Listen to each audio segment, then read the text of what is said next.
Assalamualaikum warahmatullahi wabarakatuh. Perkenalkan, kami dari kelompok 4. Pada kesempatan kali ini kami akan menyajikan hasil diskusi pada mata kuliah perancangan dan pengembangan kurikulum ruang kolaborasi topik 2. Sebelum masuk pada pembahasan, saya akan memperkenalkan anggota kelompok 4, yaitu Megareta Triyuniar, yang kedua Marcella, yang ketiga Lucy Fatmawati, dan yang keempat Mela Agustina, yang kelima Muhammad Fahri, dan yang terakhir Umi Huswatun Hasanah. Baiklah, kita akan masuk pada pembahasan pertama, yaitu tentang asesmen. Asesmen atau penilaian merupakan sebuah rangkaian kegiatan yang dilaksanakan secara sistematis berkelanjutan yang digunakan sebagai pengumpul informasi tentang proses dan hasil belajar peserta didik untuk memperoleh keputusan berdasarkan kriteria dan pertimbangan tertentu. Tujuan dari pelaksanaan asesmen pembelajaran adalah sebagai upaya mengumpulkan dan mengolah informasi untuk mengetahui kebutuhan belajar, capaian perkembangan dan hasil belajar peserta didik. Bentuk asesmen pembelajaran dalam kurikulum merdeka. Dalam pelaksanaan pembelajaran yang menggunakan kurikulum merdeka, Peraturan Menteri Pendidikan, Kebudayaan, Riset dan Teknologi tentang standar penilaian pendidikan anak usia dini, pendidikan dasar, dan pendidikan menengah, Pasal 9, Nomor 21, Tahun 2022 menyebutkan bahwa penilaian hasil belajar peserta didik dilakukan menurut tata cara yang disebutkan dalam pasal 3 sampai 8 sebagai berikut. Penilaian formatif dan penilaian sumatif. Tujuan asesmen. Tujuan dari asesmen adalah untuk mengumpulkan informasi tentang kemampuan, pengetahuan, keterampilan, dan sikap seseorang dalam suatu konteks tertentu. Hal ini dapat digunakan untuk mengukur perkembangan, membuat keputusan, mengidentifikasi kebutuhan belajar, dan meningkatkan kinerja individu atau kelompok. Dalam kurikulum merdeka, tujuan asesmen tetap sama, yaitu untuk mengevaluasi pemahaman, keterampilan, dan kemampuan siswa. Namun, pendekatan asesmen dalam kurikulum merdeka lebih berorientasi pada pengembangan kompetensi, penilaian formatif, dan pengakuan atas berbagai bentuk pencapaian siswa di luar kelas. Asesmen dalam kurikulum merdeka juga lebih menekankan pada penggunaan instrumen yang beragam dan kontekstual, serta memberikan perhatian khusus terhadap pembelajaran berbasis proyek dan pengalaman. Selanjutnya yaitu asesmen formatif. Asesmen formatif merupakan sebuah penilaian yang dilaksanakan untuk mendapatkan informasi tentang siswa yang mengalami hambatan atau kesulitan belajar dan tentang kemajuan siswa. Asesmen formatif dalam kurikulum merdeka dapat berupa penilaian pada awal pembelajaran dan penilaian pada saat pembelajaran. Penilaian yang dilakukan di awal pembelajaran mendukung pembelajaran yang menggunakan pembelajaran berdiferensiasi agar siswa menerima pembelajaran sesuai dengan kebutuhan belajarnya. Asesmen formatif selama pembelajaran dapat dijadikan sebagai dasar refleksi terhadap pembelajaran secara keseluruhan, yang dapat dijadikan acuan untuk perencanaan pembelajaran dan koreksi bila diperlukan. Asesmen sumatif.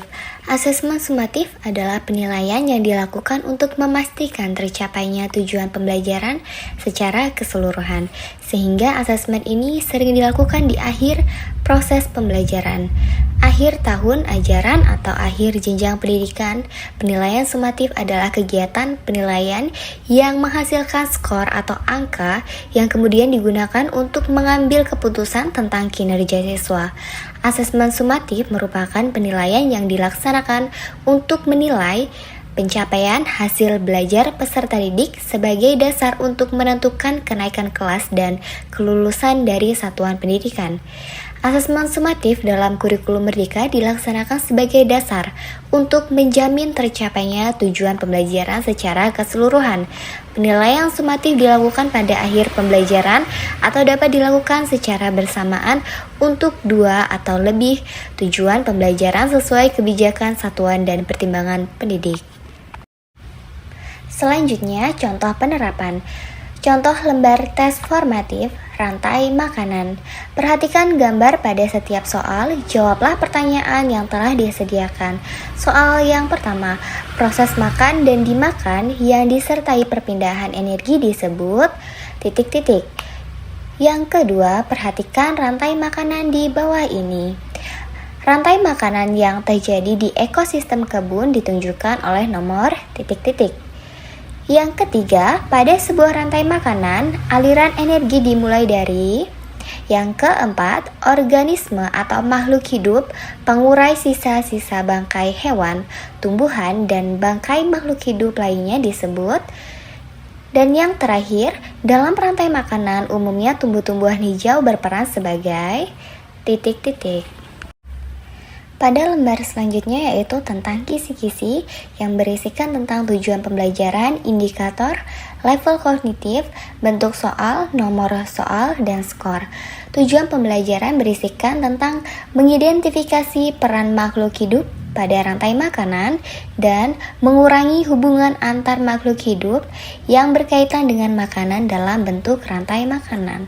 Indikator yang berisikan tentang disajikan pernyataan, peserta didik dapat mengidentifikasi peran makhluk hidup pada rantai makanan. Lalu disajikan pernyataan, peserta didik dapat menguraikan rantai makanan yang terjadi pada ekosistem kebun. Lalu selanjutnya yaitu level kognitif, mengidentifikasi C2, mengidentifikasi C2.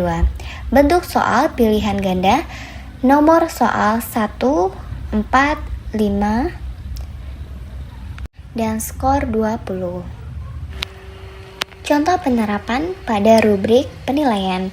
Yang pertama, lembar observasi peserta didik yang mengacu pada profil pelajar Pancasila yang berisikan tentang nomor, nama peserta didik, elemen, beriman dan bertakwa kepada Tuhan Yang Maha Esa, lalu elemen kebinekaan global, elemen gotong royong. Yang kedua, penilaian keterampilan unjuk kerja presentasi kelompok yang berisikan tentang nomor, nama peserta didik, penggunaan bahasa, komunikatif, serta kebenaran konsep. Pada pembahasan yang terakhir, yaitu contoh penerapan yang berisikan tentang indikator penilaian, kriteria penilaian. Indikator penilaian berisikan tentang penggunaan bahasa, komunikatif, kebenaran konsep. Lalu kriteria penilaian, kurang, cukup, baik, dan sangat baik. Pada kriteria penilaian kurang yaitu mencakup menggunakan bahasa yang baku, kurang baik, dan belum terstruktur, lalu membaca catatan sepanjang penjelasan, dan belum menjelaskan materi presentasi mengenai rantai makanan. Pada kriteria penilaian cukup, yaitu mencakup menggunakan bahasa yang baku, kurang baik, dan terstruktur. Lalu pandangan lebih banyak ke catatan dibanding ke audiens. Dan sebagian kecil menjelaskan materi presentasi mengenai rantai makanan. Selanjutnya kriteria penilaian baik mencakup menggunakan bahasa yang baku, baik, namun kurang terstruktur. Pandangan lebih banyak ke audiens dibanding ke catatan tanpa ada gestur tubuh. Selanjutnya yaitu pertanyaan yang diajukan oleh kelompok 1. Apa yang dilakukan guru jika terdapat beberapa siswa yang tidak tuntas dalam penilaian? Jawaban dari kelompok 4 terkait dengan pertanyaan kelompok 1 yaitu Yang pertama, lakukan remedial dan pengayaan. Yang kedua, menunjukkan empati pada siswa. Dan yang ketiga, tetap memberikan apresiasi hal positif darinya. Yang keempat, selalu memberikan motivasi pada siswa. Dan yang kelima, fokus pada topik yang kurang dipahami dan cari tahu kesulitan yang dihadapi siswa. Yang keenam, dengarkan keluh kesah atau kesulitan yang siswa alami selama proses belajar. Yang terakhir, stop membandingkan siswa dengan siswa lainnya. Demikianlah hasil diskusi dari kelompok 4 pada mata kuliah perancangan dan pengembangan kurikulum pada topik 2. Kami ucapkan terima kasih dan wassalamualaikum warahmatullahi wabarakatuh.